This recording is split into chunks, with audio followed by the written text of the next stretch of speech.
عبد الله. يا رحمة الله الواسعة ويا باب نجاة الأمة، يا ليتنا إن كنا معكم سادتي فنفوز والله فوزا عظيما. السلام على الحسين وعلى علي بن الحسين وعلى أولاد الحسين وعلى أصحاب الحسين. السلام عليكم جميعا يا شهداء كربلاء ورحمة الله وبركاته.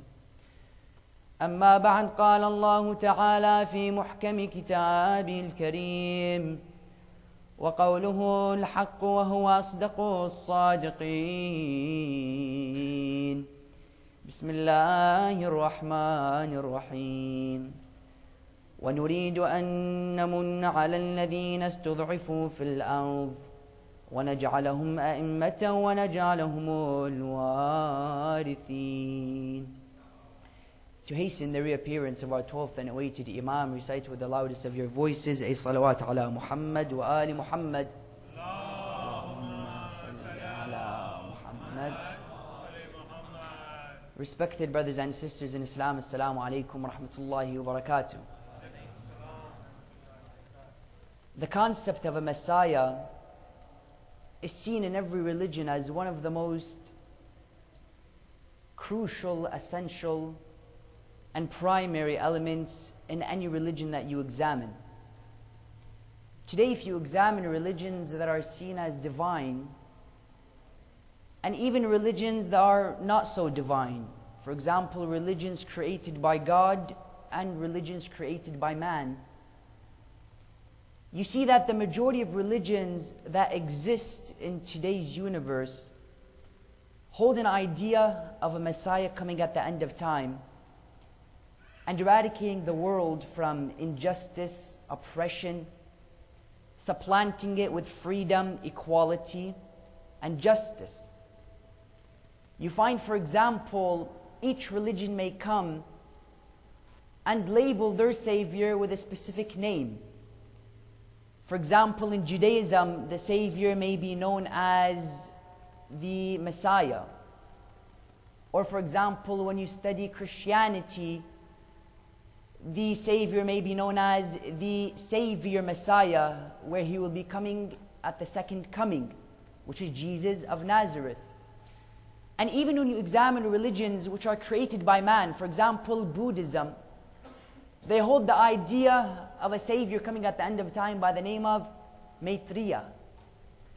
And then you go on to Zoroastrianism, and you find that they label their Savior as Saoshyant.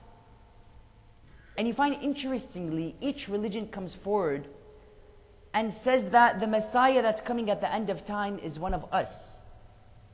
Meaning the Buddhists come and say the Messiah is a Buddhist, for example, and he's a follower of Buddha. The Christians come and say the Messiah coming at the end of time is a Christian, and he is Jesus himself of Nazareth. The Zoroastrians come forward and say that the Messiah coming at the end of time is Persian, and is a follower of Zoroaster. But interestingly, you find all of these qualities and all of these characteristics that other religions come and label to their Savior are all found within our Savior, Imam Sahib al-Zaman.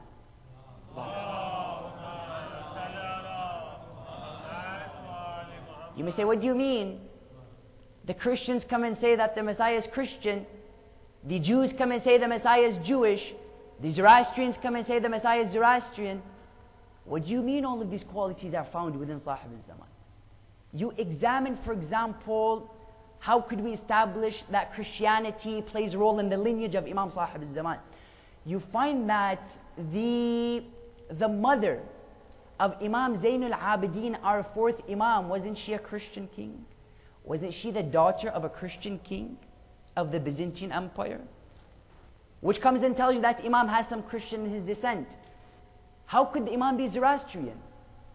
When you study history, you see that Imam Zain al-Abidin had a mother, and this mother was of Persian descent because she was the daughter of the Sasanian king, Yazdegerd, which gives her some Persian in her descent.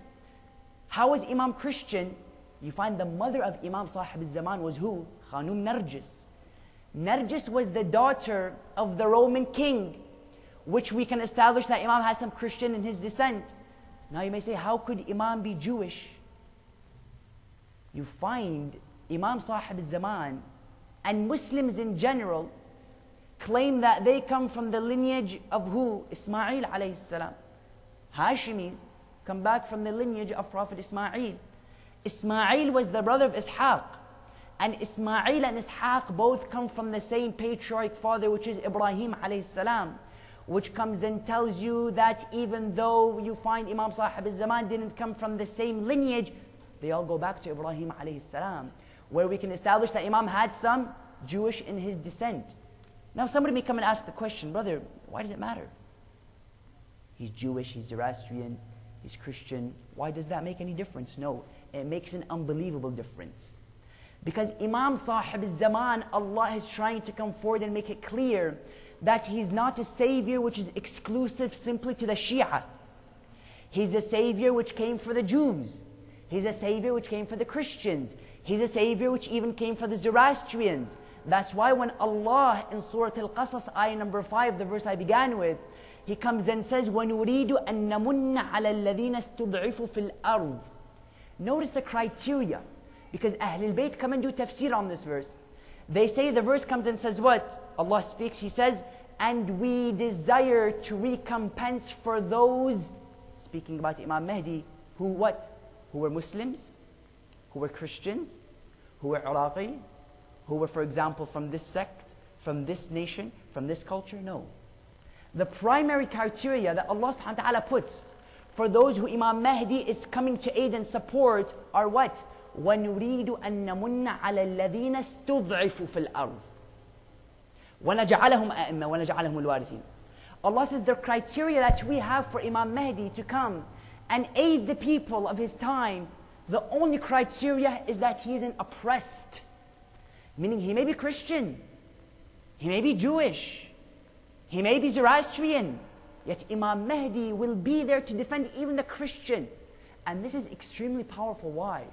Because today in the 21st century, Islam is one of the most misunderstood religions under the microscope. Because today, Islam is analyzed like never before. You go on newspapers, you find discussions about Islam. You go, for example, in the media, you find discussions about Islam. Yet even though Islam is the most discussed religion, until today, Islam is still the most misunderstood religion. Today's statistics come and tell you that 1 in 4 Americans within the United States of America believe that Islam is a religion of hatred, Islam is a religion of terrorism, Islam is a religion of barbarism. Now you may say 1 in 4 isn't too many. 77 million people within the United States of America believe that Islam is a religion of terrorism. Now when I analyze the role of Imam Mahdi alayhi salam and the universality that he held in his character, I use the concept of Imam Mahdi as a bridge and as a channel of interfaith and dialogue with people of different faiths. I go to my Christian, I put my hand on his shoulder and I look into his eye and I say, this Mahdi is coming to save you, not only me. This Mahdi is coming to aid you, not only me. Because I tell you, brothers and sisters, if we don't see the desire and the need and the urgency to take Islam to the front lines of the world and express to them the necessity of such a religion, then no one else will. And there's no better channel to use There's no better bridge that we can use. There's no better medium that we can use to connect with people of different faiths than the concept of a savior. That's why you find the role of Christianity within the religion of Islam. Allah in the Quran is constantly emphasizing on the necessity of having dialogue with Christians. He says, قُلْ يَا أَهْلَ الْكِتَابِ تَعَالَوْا إِلَىٰ كَلِمَةٍ سَوَاءٍ بَيْنَنَا وَبَيْنَكُمْ أَلَّا نَعْبُدَ إِلَّا اللَّهِ. Allah says, say, O people of the book, come to a joint word between you and I, that we worship no one except Allah subhanahu wa ta'ala, and we associate no partners to Him. Now this is crucial. Why? Because many times in our communities, many times you go to certain places and you find that they think that Islam is a cultural religion. They culturalize religion, whereas Islam came not a rahmah for the Muslims, not a rahmah for this culture, not a rahmah for this sect. وَمَا أَرْسَلْنَاكَ إِلَّا رَحْمَةً لِلْعَالَمِينَ. Because many times, not only with the concept of a savior, we tend to make it as if it's something exclusive only for the Muslims, even with Aba Abdullah al-Hussein. Many times with Imam al-Hussein alayhi salam, we place him in a beautiful cage, and we, for example, look at him, and we simply sacrifice our emotions for Imam al-Hussein alayhi salam, and not our actions. We make it look to the world as if Hussein only came for the Shia. Whereas Hussein on the 10th of Muharram, when he was leaving Mecca, in the will that he left for his son, rather for not his son Muhammad ibn al-Hanafiyyah, what did he write? He said, إني لم أخرج أشرا ولا بطرا ولا مفسدا ولا ظالما ولكن خرجت لطلب الإصلاح في أمة جدي رسول الله. He says, I didn't come for my personal desire. I didn't come so that you can see me, mashallah, the grandson of Rasulullah. No. I came to establish morality and goodness in the nation of my grandfather Muhammad. You find the atheist come and says morality is something essential. The Christian comes and says morality is something essential. The Jew comes and says morality is something essential. Thus Imam al-Hussein not only came for the Shia, but he came for every people of every religion, of every faith, and every sect as well.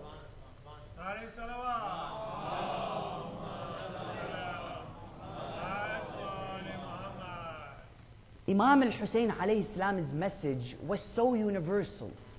It was so beyond and transcended the time and geographic location that Imam al-Hussein was in, that until today you find non-Muslims coming forward and expressing the greatness of Imam al-Hussein. See, because brothers and sisters, it's one thing if us the Muslims we come and we express how great Hussein is, but when the non-Muslim comes and he writes articles about Hussein, son of Ali, this just goes to show how universal Hussein is. You find today many people emphasize on the greatness of, for example, Mahatma Gandhi. Mahatma Gandhi inspired Nelson Mandela. Mahatma Gandhi inspired Martin Luther King. Mahatma Gandhi inspired even Barack Obama. That Mahatma Gandhi inspired so many people around the world. But why hasn't anybody come and asked who inspired Gandhi? How many people today they come and say Gandhi was an essential figure? When you speak about speaking out against injustice and foreign invasion, you speak about Gandhi. When you speak about the stand against evil, you speak about Gandhi. When you speak about the importance of justice, you speak about Gandhi. Today, Gandhi is seen as the embodiment of all of these morals and values that we have in society. Yet nobody comes and says, who inspired Mahatma Gandhi? That Gandhi himself, in the first salt march that he led against the British invasion, do you know how many soldiers he took with him? 72. They came to him, they told him, Gandhi, why did you take 72 people with you? As in, take thousands of people are ready to sacrifice themselves for you. Why 72?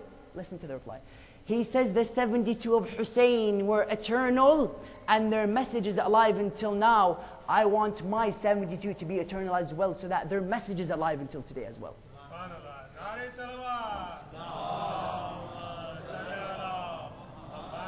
That you find the president comes and says, I learned from Martin Luther King. Martin Luther King says, I learned from Gandhi. And Gandhi says, تعلمت من الحسين كيف أكون مظلوما فأنتصر. He says, I learned from Hussein how to be oppressed, yet still be victorious. So here you find, when you examine Imam al-Hussein alayhi salam's message from a universal eye, from an eye which isn't cultural, every people of every faith, of every religion will begin to see that they may not be a part of the religion of Hussein, but they see Hussein a part of them. They may not root back to the creed or the principles of Hussein, but by principle, by teachings, by morals, they are Husseinis as well.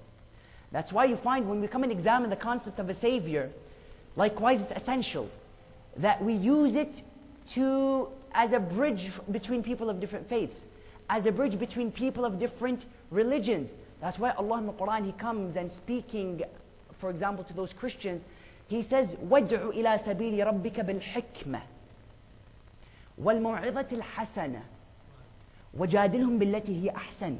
Many times in our communities you find today, if a Christian was to enter, it's something unacceptable. It's a taboo. Astaghfirullah, mushrik. What do you mean, mushrik? Allah comes and says, وَادْعُ إِلَى سَبِيلِ رَبِّكَ بِالْحِكْمَةِ. Invite to the path of your Lord. Number one, with wisdom. وَالْمَوْعِظَةِ الْحَسَنَةِ وَجَادِلْهُمْ بِالَّتِي هِيَ أَحْسَنُ. He says, and invite to the path of your Lord with wisdom and kind exhortation, and speak to them in the best of ways possible.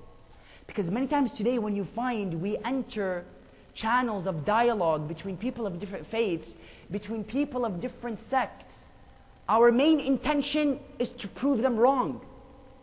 Our main intention is to show that we're right, you're wrong, we're going to heaven, and you're not. But when Allah comes and says, وَادْعُ إِلَى سَبِيلِ رَبِّكَ بِالْحِكْمَةِ, He says, and speak to those of different religions and different faiths and different theological beliefs with wisdom. What is Allah saying? He's saying when you speak with a non-Muslim, your goal shouldn't be to convert him. Your goal should be to spark something in his mind. That once he goes back home, he on his own goes and finds that urgency and necessity to search about the religion of Islam.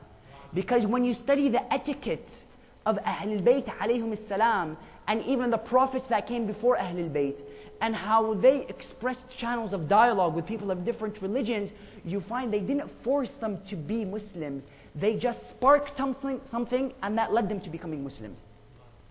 You take somebody like Ibrahim alayhi salam. Ibrahim is known as Khalilullah, the friend of Allah. Ibrahim alayhi salam, as you know, the people in his time would be worshipping idols. You know, they would have this nice little wood, and they would sit down and they would do sujood to it. So Ibrahim alayhi salam, he came to a logical conclusion. He said, listen, I have to do something to stop these people from worshipping something that doesn't move, something that doesn't talk, and something that doesn't know left from right. So Ibrahim alayhi salam, he sees the three major idols. He breaks the smaller one on the left. He breaks the other one on the right, but he doesn't break the larger one. He takes the axe and he places it on the neck of this larger idol.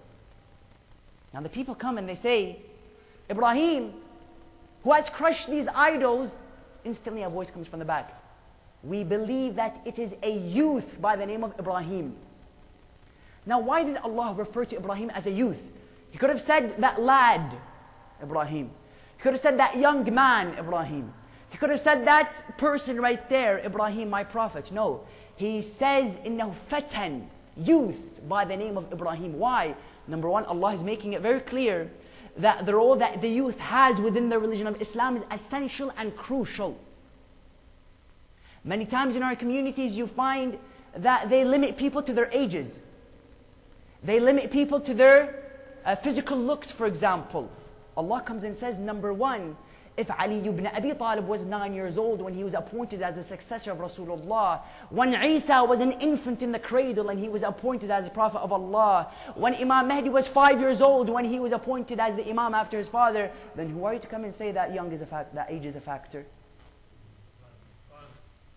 That the Holy Prophet comes and says, despite Ali being a youth, Islam wasn't established except on two things: the sword of Ali ibn Abi Talib and the financial support of Khadija bint Khuwaylid. That if Ali ibn Abi Talib was a youth and that was a crucial factor, then you find Allah or the Holy Prophet would have mentioned this. He comes and says, listen, age is not a factor. It's the wisdom behind your age that I look for.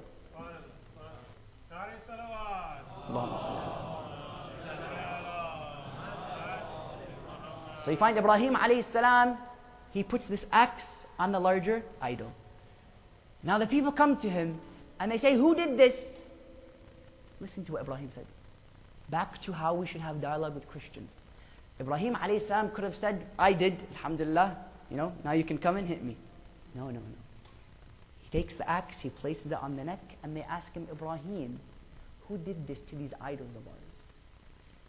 He said, why don't you go and ask the larger idol if he knows how to speak? Ibrahim alayhi salam is standing there. He didn't mention anything to them about Tawheed.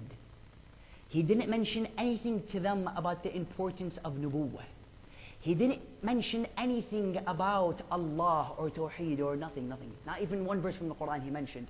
He tells them, go and ask the bigger idol if he knows how to speak.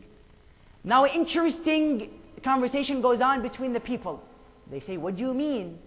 Neither can this idol talk, neither can this idol move, and neither can this idol use his brain. How do you expect us to speak to it? Ibrahim told them, exactly, that's the point. They said, subhanallah, you have an excellent point. That's something we should put into perspective, into consideration. Ibrahim alayhi salam didn't force them, but he ignited something in their mind.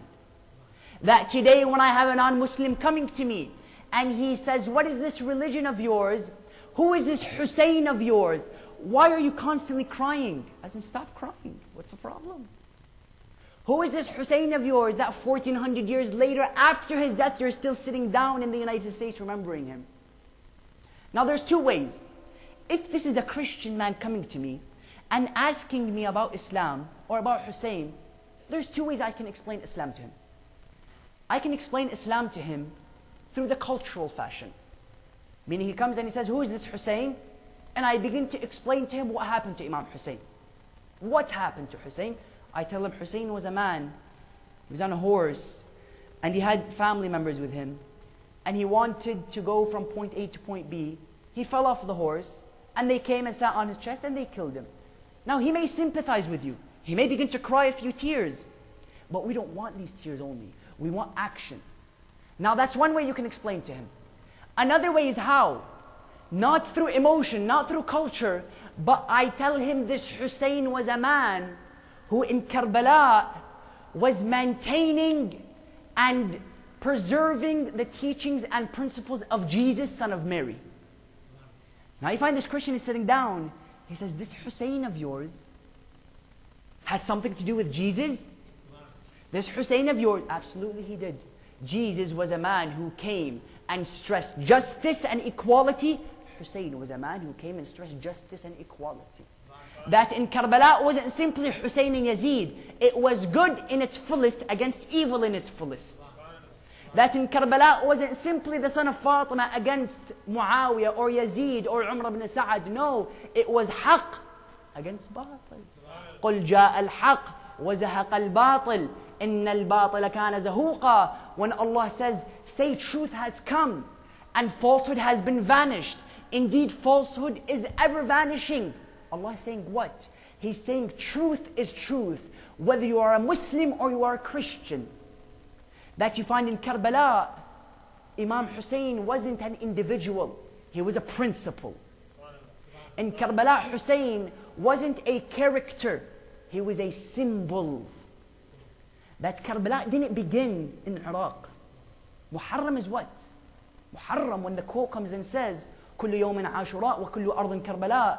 Every day is Ashura and every land is Karbala. What is the quote trying to come and say? It's coming and saying that Karbala isn't limited to a geographical location. Karbala is something so grand. Karbala is something so great that it transcended time and location. That Muharram didn't begin from the first arrow that Umar ibn Sa'ad released toward the army of Imam al-Hussein. Karbala began when Qabil killed Habil. Because Karbala was the manifestation of injustice against justice. Karbala was the manifestation against haqq against batil. Thus the first act in history that took place, which was haqq against batil, was Habil and Qabil. Thus Karbala began with Habil and Qabil, yet the pinnacle and climax was in Karbala with Imam al-Hussein alayhi salam. That's why we say in our ziyarah, we say فَلَعَنَ اللَّهُ أُمَّةً أَسَّسَتْ أَسَاسَ الظُّلْمِ وَالْجَوْرِ عَلَيْكُمْ أَهْلَ الْبَيْتِ. We say, may Allah curse that nation that established the foundation of evil in Karbala. Meaning the worst of the worst were there in Karbala. And likewise the best of the best. That's why you find the poet comes and says, thus in Karbala wasn't just Hussein and Yazid. It was Abraham and his arch enemy Nimrud. It was Moses and Pharaoh, that man of such crude. It was Abel and Cain, the brothers of feud. It was truth in its fullest, combating falsehood. Thus, let the storms of hatred attack the sea of Hussein. The ship of salvation will always exude. The poet comes and says what? He says in Karbala, it wasn't just Hussein and Yazid. It was haqq against batil. Now when we begin to look at Imam al-Hussein's message from this universal perspective, we begin to see it as something which is applicable to the Christian. Now when we come to the idea of Imam Mahdi alayhi salam, salawat ala Muhammad wa ali Muhammad.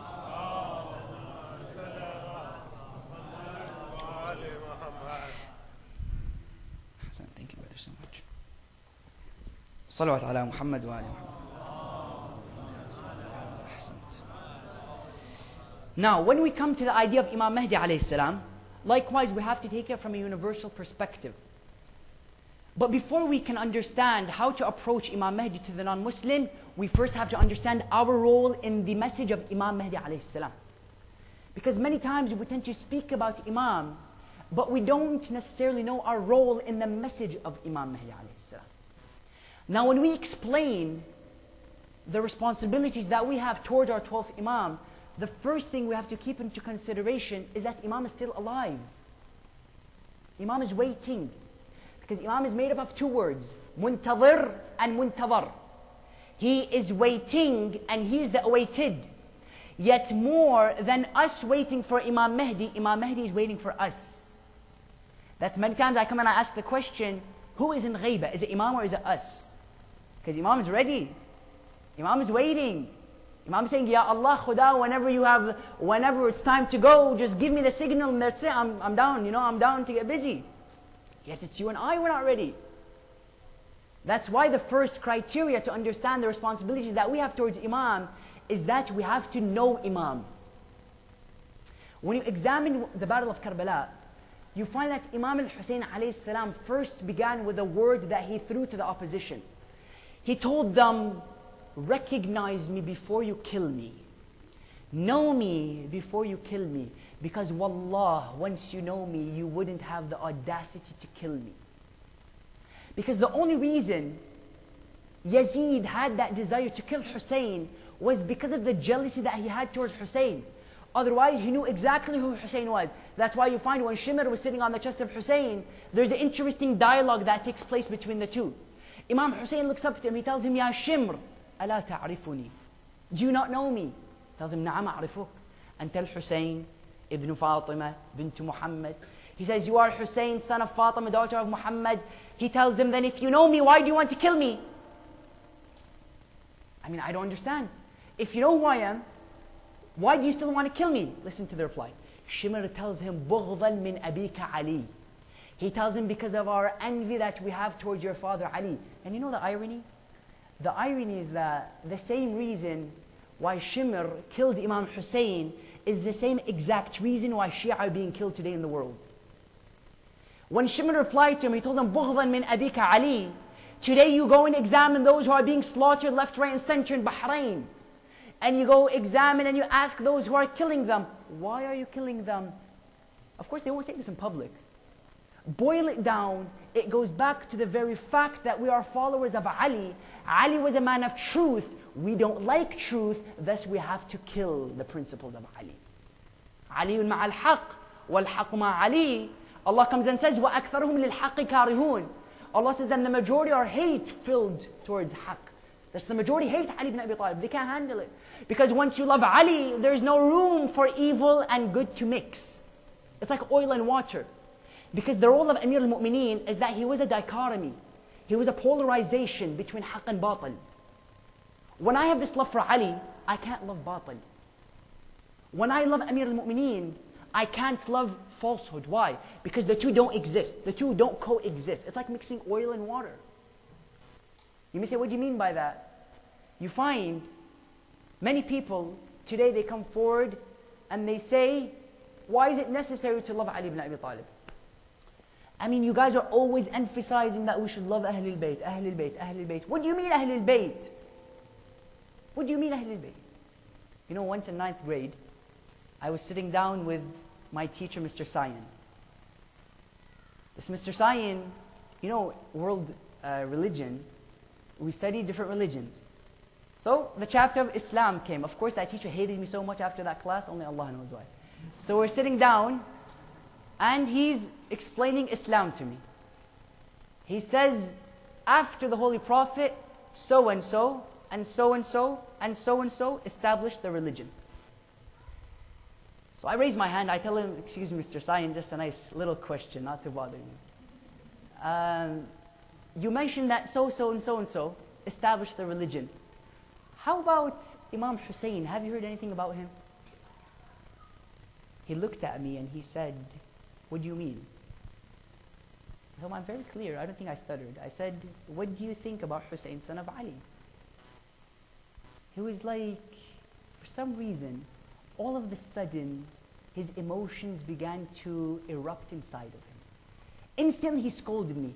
He told me, you Shia always give the credit to Hussein. I told him, I didn't mention anything about Shia Sunni. I didn't say anything about Shia Sunni differences. He was like, you Shia have a problem. I was like, what's that problem? Could you imagine the whole class is sitting down? You know, they're enjoying it. You know, class is going by. They can care less. So I'm talking to him, and I tell him, Hussein was a man who kept Islam alive after the Prophet. He was like, incorrect. These three established the religion. And were it not for them, Islam would not have been alive today. I told him, give me one battle other than the battle of Karbala, where you had 72 against 30,000, and the 30,000 are forgotten and the 72 are still remembered. He told me, what do you mean? He's like, you Shia always give the credit to Hussein. I told him, calm down, number one. Number two, I don't care about my grade. This is haqq and batil. I told him, listen, do you know what Hussein has done? He's like, you Shia always give the credit. I told him, listen, in Islam, we believe that that Rasulullah planted the seed. All Hussein did, he came and he watered it. So what do you mean by that? I told him, were it not for Hussein, son of Ali, after the religion of Islam, Yazid would have played havoc with the religion. He would have manipulated it inside and out, that today Islam would be only shell and no substance. He told me, what do you mean by that? I told him, go and read about Hussein. Go and study his biography. Go and learn about who this Hussein is. Allah is my witness. He looked at me in the eye. He was like, point taken, valid point. I told him, absolutely valid point. You better believe it. Salawat ala Muhammad wa ala.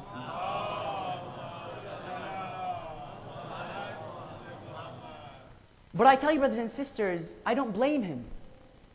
Because the books today in media, the books today in education circles are incorrect. They try to spread these ideas, and that's unfortunate.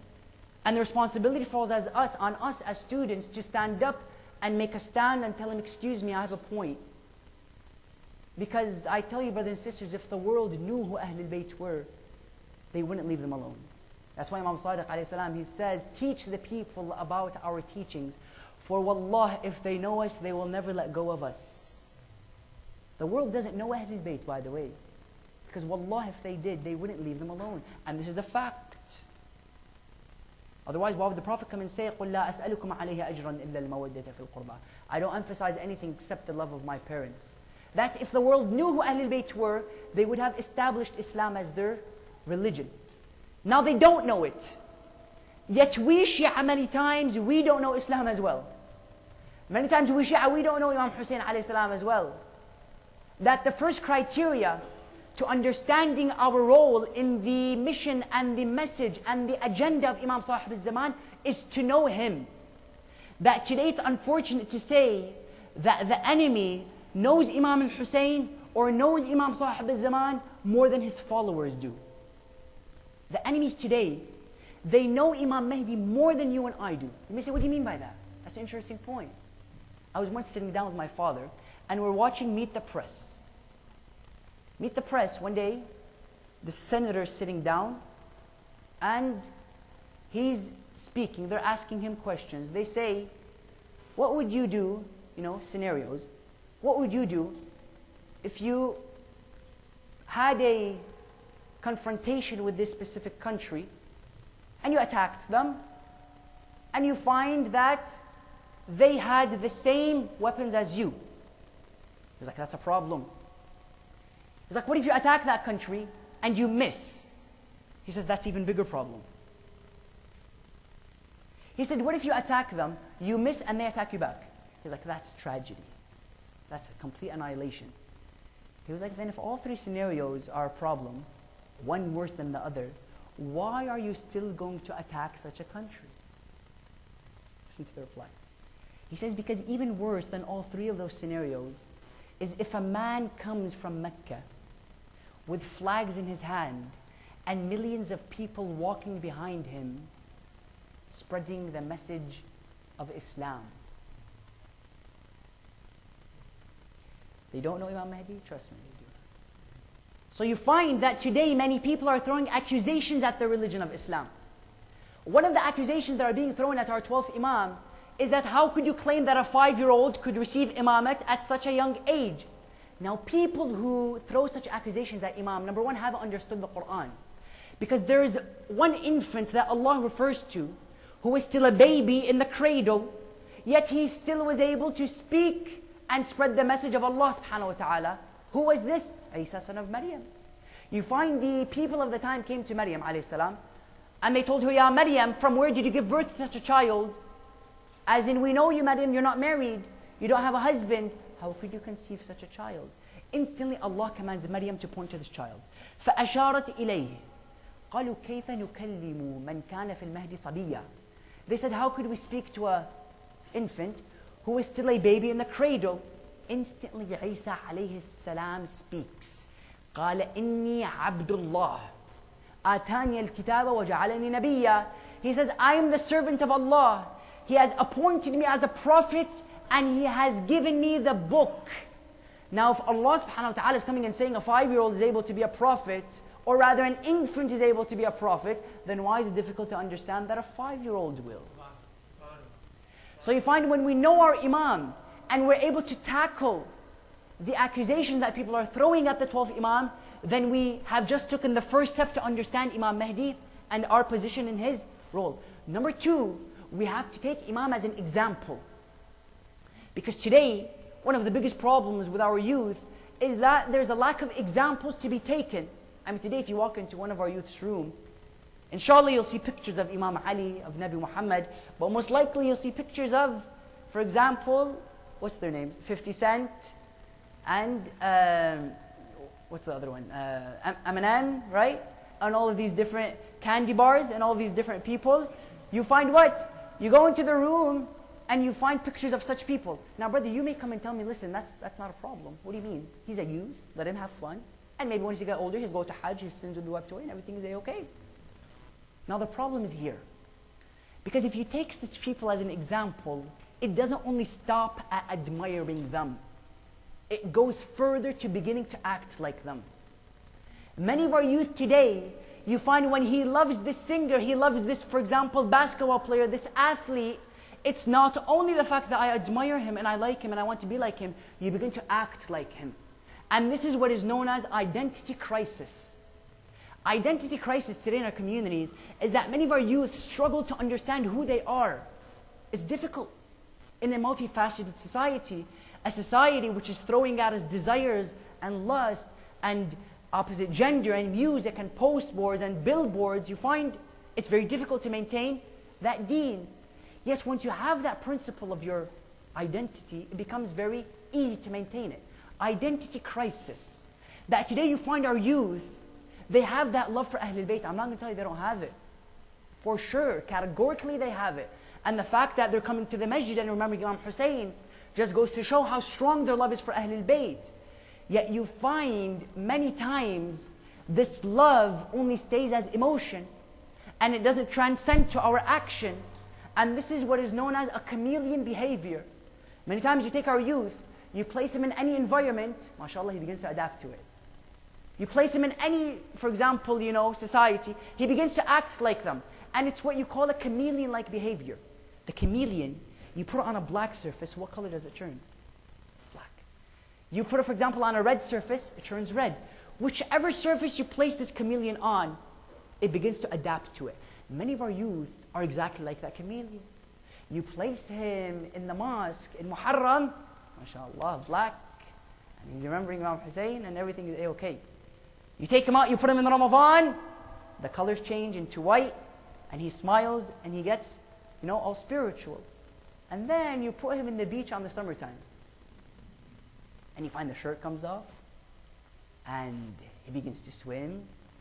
I mean, there's no problem with swimming, don't get me wrong. But there's certain things in that beach that you're not supposed to see.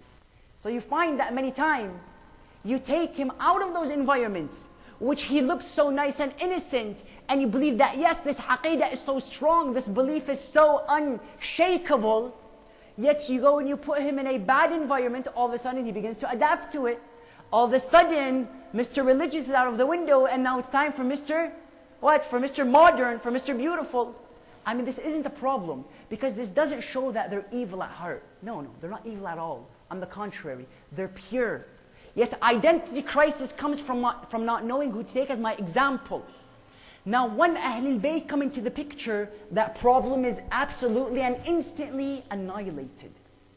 Because Ahlul Bayt come and say, just as Rasulullah and Allah reflected in the Quran, لَقَدْ كَانَ لَكُمْ فِي رَسُولِ اللَّهِ أُسْوَةٌ حَسَنَةٌ لِمَنْ كَانَ يَرْجُو اللَّهَ وَالْيَوْمَ الْآخِرَ وَذَكَرُوا اللَّهَ كَثِيرًا. Allah says, indeed in the Holy Prophet for you is the best of examples.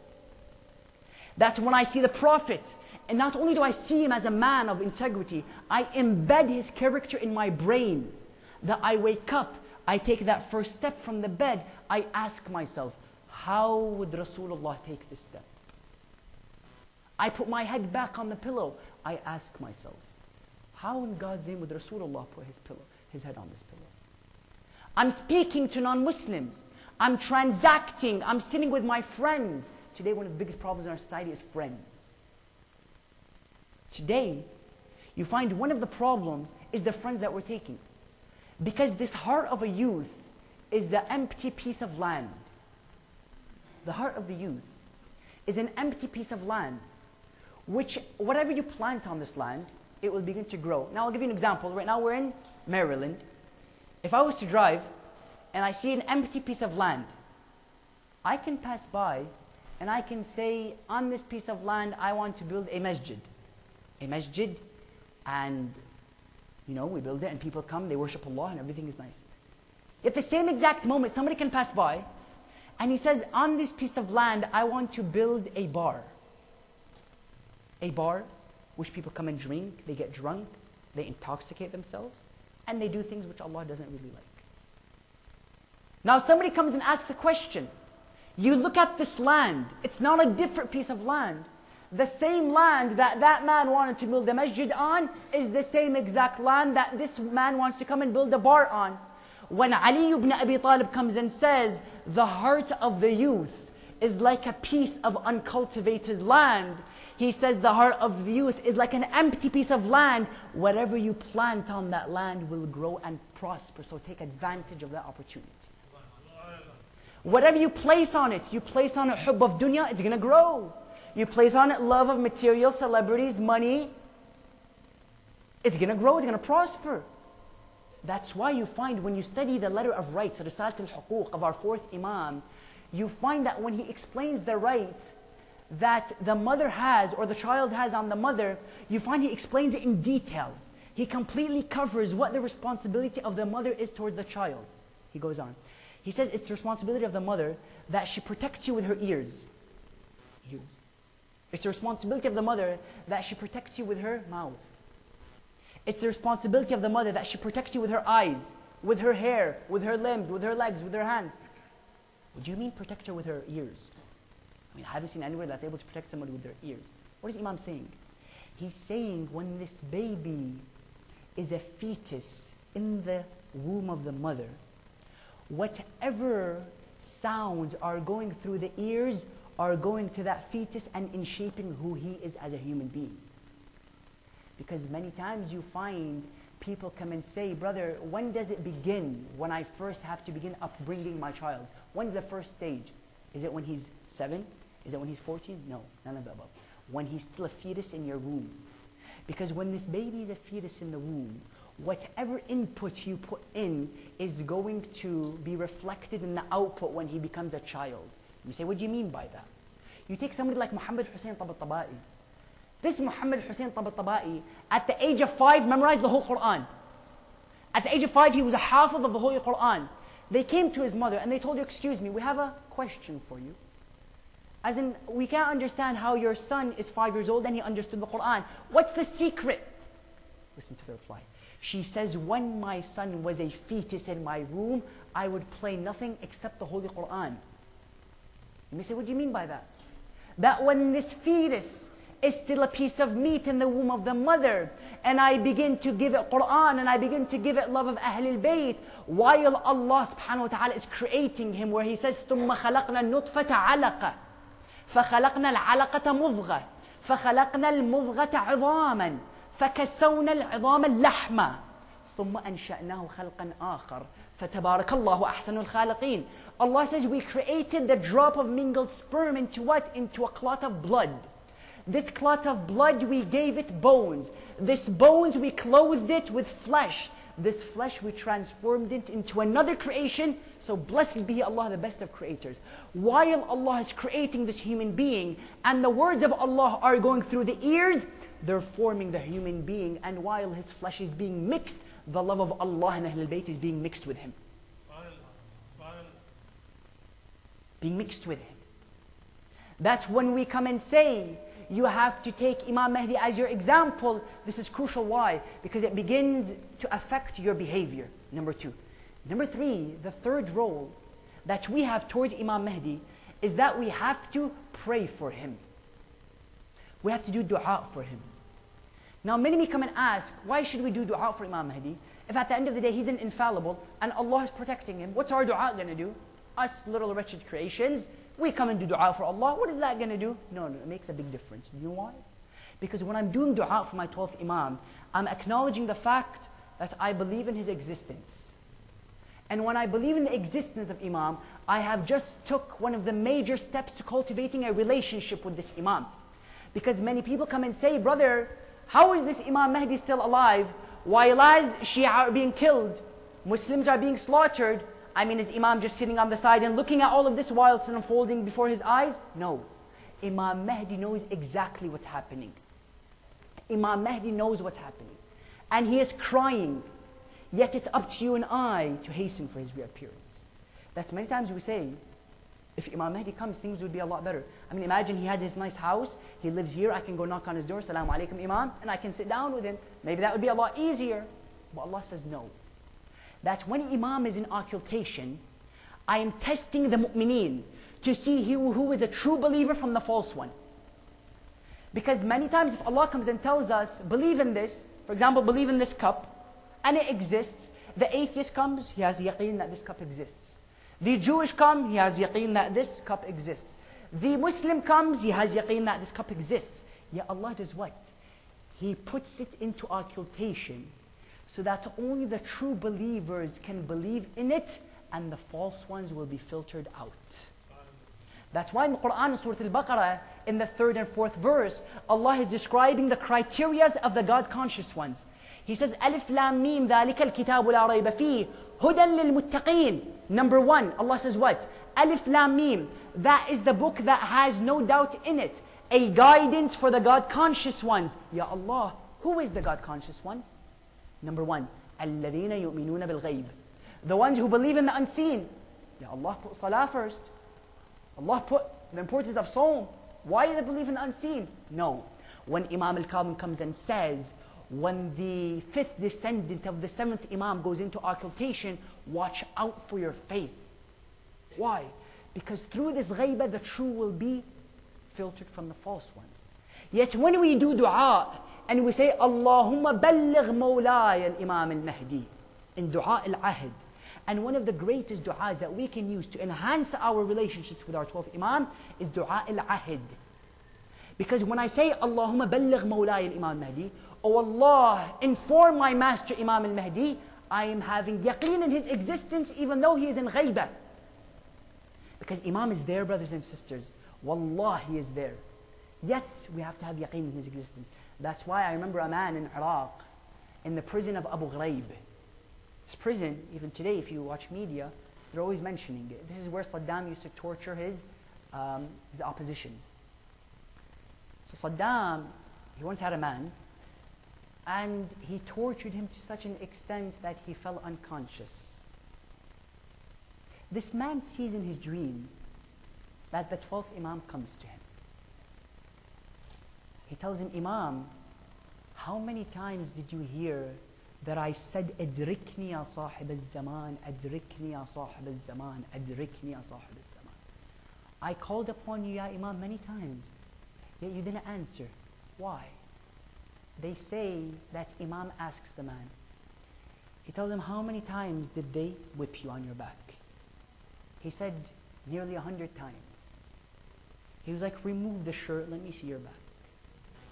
They say the man turned around, he showed Imam his back, and he says that, he told him, Imam, I only see 10 whips on my back. Imam Mahdi turns around, and he removes his shirt, and he tells him, who do you think took the other 90? Who do you think took the other 90? That now I'm living a life of difficulty. I'm living a life of tribulation. Yet I say, Adrikni ya sahib al-zaman. And according to how sincere and truthful you are in this salutation, Imam will reply. Yet you find, brothers and sisters, in conclusion, when we want to make an ahd with Imam al-Mahdi alayhi salam, the true ahd and oath that we make with Sahib al-Zaman is with Imam Hussein. Because Imam al-Hussein alayhi salam came as a fuel to Imam Mahdi alayhi salam. Because many times people come and say, how could we strengthen our relationship with the third Imam, Imam Hussein alayhi salam? When I am strengthening my oath with Imam Mahdi, in essence, I'm strengthening my oath with Imam Hussein alayhi salam. Because Karbala can be split into 3 phases. Number 1, Karbala was a tear. Number 2, Karbala was blood.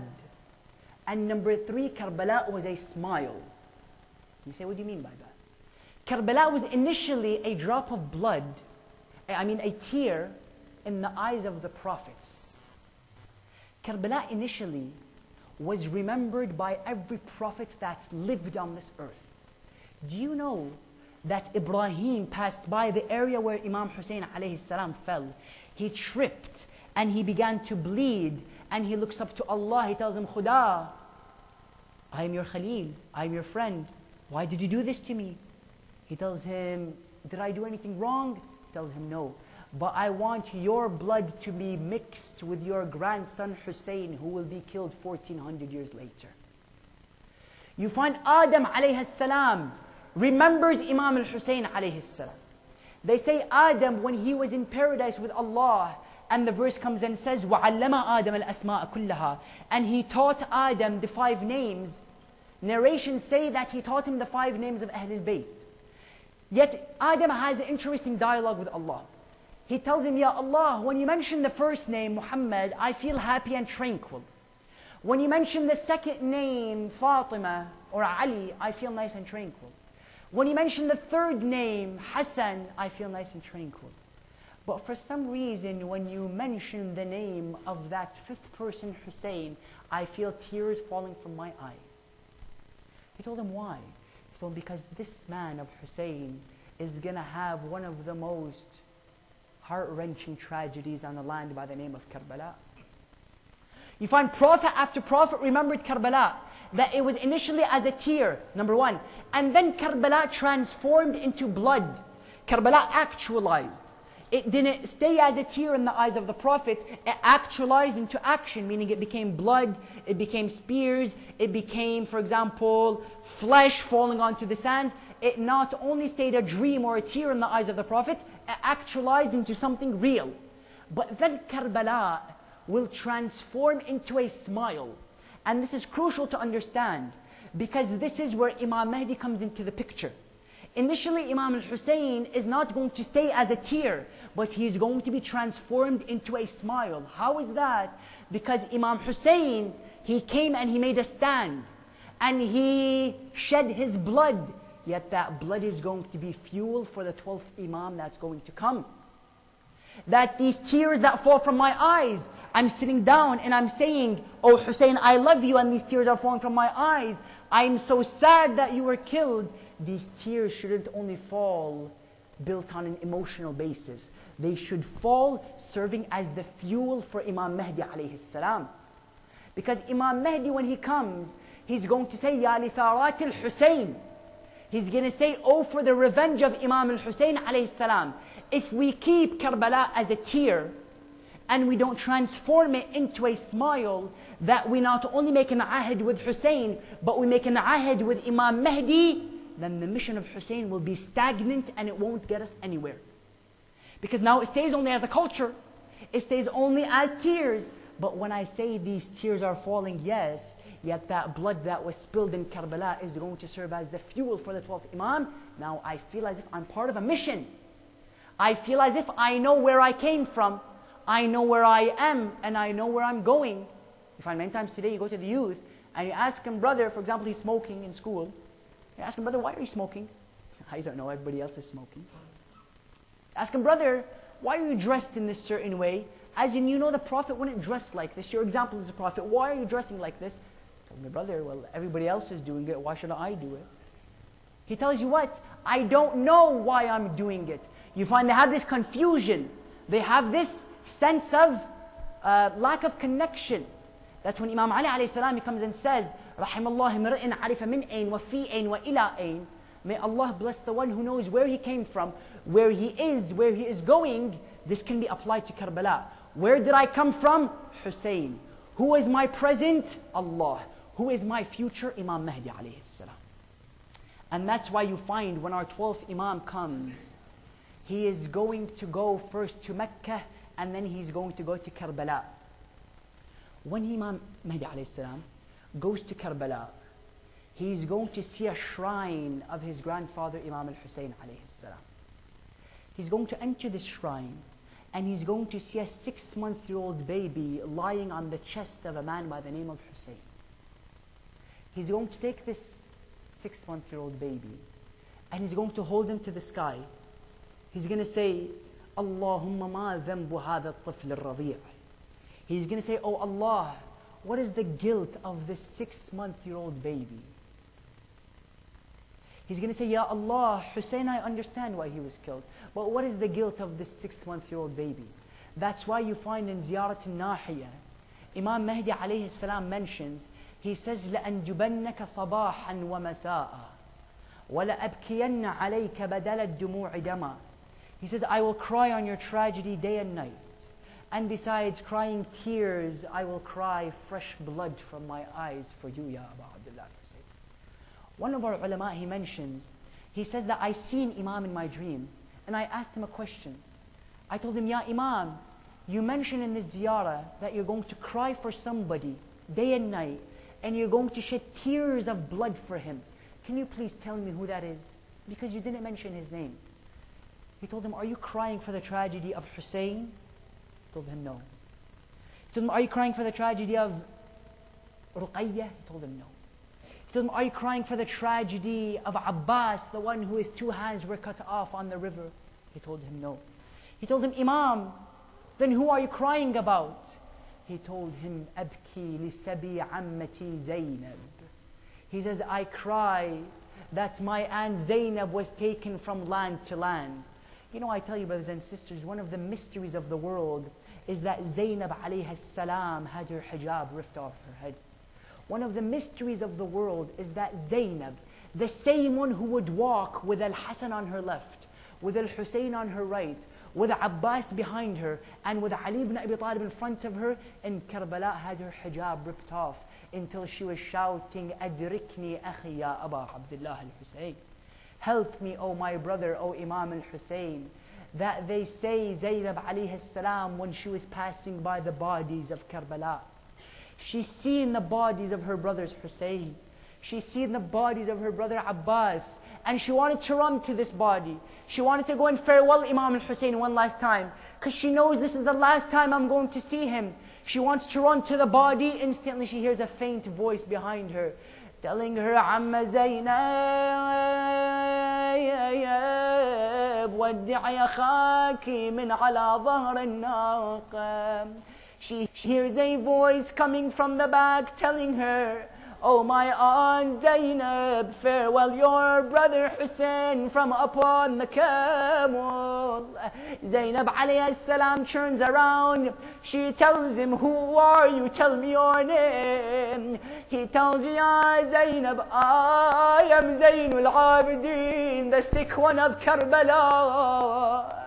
She tells him, Oh Zayn al-Abidin, give me the permission to go and run to the body of my brother Hussein. He tells her, No wallah, Ya Zainab, I can't handle seeing you crying on the body of my brother Hussein. That's why Imam Ali ibn al-Hussein told her, Ya Zainab, farewell your brother from upon the camel. Zainab alayhi salam instantly begins to shout as if she was saying these lines of poetry.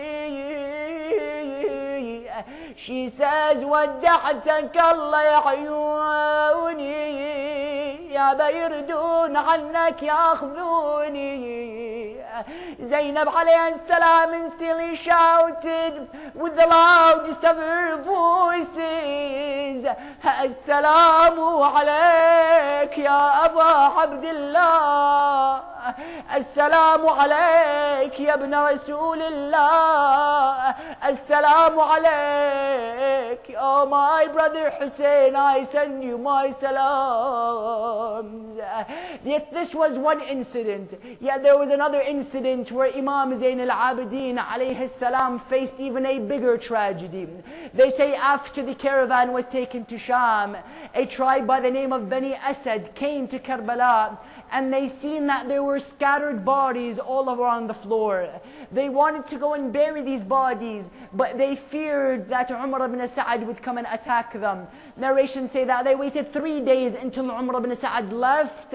They went and they began to bury the bodies. When they began to bury these bodies, they began to see a man coming on the horse from the distance. He came nearer to them and he told them, What are you doing to these bodies? They told him, Nothing, we're just watching. They feared that maybe this is a man from the helpers of Umar ibn Sa'ad, he would get them in trouble. He told them, You should have no fear, because I am Ali ibn al-Hussein, and this is the body of my father Hussein on the floor. What are you doing to these bodies? They say, We want to bury them, but we don't know which head goes to which body. We don't know which arms go to which body. We don't know who is who. They're all scattered around the place, not knowing who is who and what is what. Imam Zayn al-Abidin tells them, This is the body of my father Hussein. They say that Imam buries, he digs up 3 holes.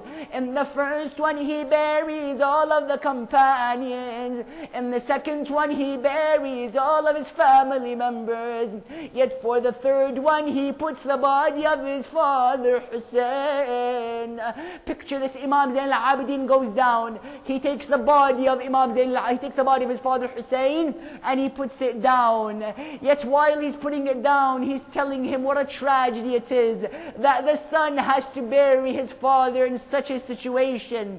They say that while Zayn al-Abidin was speaking to Hussein, a voice comes out from the neck of Hussein telling him, Idfin Radi'i Abdullah Janbi. The voice comes from the neck of Imam al-Hussein telling him, Bury the 6-month-old baby with me. He takes Ali Asghar and he places them on the chest of his father Hussein. And that's why you find the mother of Abdullah al-Radi' after the battle of Karbala, she felt so guilty that she didn't have water, she didn't have milk. Her chest was so dry she couldn't quench the thirst of Abdullah al-Radi'. When the night befell upon them, she went on to the land of Karbala and she was there tripping on the bodies, looking for her son Ali al-Asghar, until she saw a 6-month-old baby. She told him, Oh my son Ali, wake up, Wallah, now I have some water for you.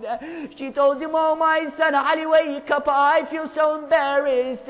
Yet now I have that milk to quench your dry mouth. أترجو أمة قتلت حسينا شفاعة جده يوم الحساب. Raise your hands, brothers and sisters. بسم الله الرحمن الرحيم. اللهم نسألك بعطش الحسين في كربلاء. اللهم نسألك بجاه الغريب في كربلاء. اللهم نسألك بغربة الحسين. Oh Allah, we ask you by the strange Hussein in Karbala. Oh Allah, we ask you by the one who is deprived of water in Karbala. Oh Allah, we ask you by the tragedy of Abu Abdullah and Zainab alayhi salam to answer our prayers, Ya Allah. Allahumma shafi kulla marid بحق مريض كربلاء زين العابدين.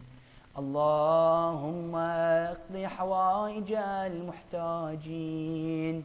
اللهم انصر الإسلام والمسلمين واخذل الكفر والمنافقين. اللهم أيد وسدد علماءنا العاملين. Brothers and sisters, we know that our respected Sayyid Naqawi is doing better, alhamdulillah, yet I heard unfortunately he faced some difficulties. So let us raise our hands and ask Allah subhanahu wa ta'ala through the ayat al-mubarakah 5 times to answer our prayers and to hasten the speedy recovery of our respected Sayyid and all of the mu'mineen and mu'minat, inshaAllah. Our brothers in Bahrain, our brothers all over the world who are being oppressed in the name of injustice, let us raise our hands to Allah and tell Allah to hasten the recovery, inshaAllah. Bismillahir Rahmanir Rahim.